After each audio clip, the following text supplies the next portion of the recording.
मी काय त्रास दे? लय आवडली.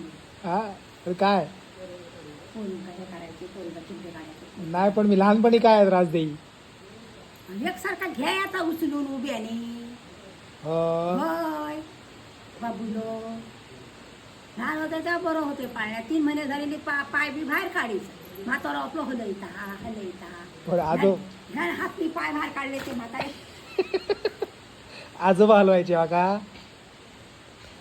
या कपडे बुद्धी होया गेले, आंघोळ करायला गेले, बाथरूममध्ये गेले, तर काय करतो म्हातारे. म्हणजे मी पाळण्यामध्ये फक्त 3 महिनेच. 3 महिने, 4थ्या महिन्यात नाही. मग मिरुताईची आंघोळ बिंघोळ झाली की मिरू येऊन घेऊन जा. चादर बारकी होते ती खाली टाकी वळ्यात ठेव. तिचा वेळ जाईल म्हणजे एकटीच ना ती. मिरवाजी तर एकटीच होती काय? हो, कोण नाही, सगळी मुंबईत ना तेव्हा. हा हा. वामन विमान मधू बिदू अशी केली.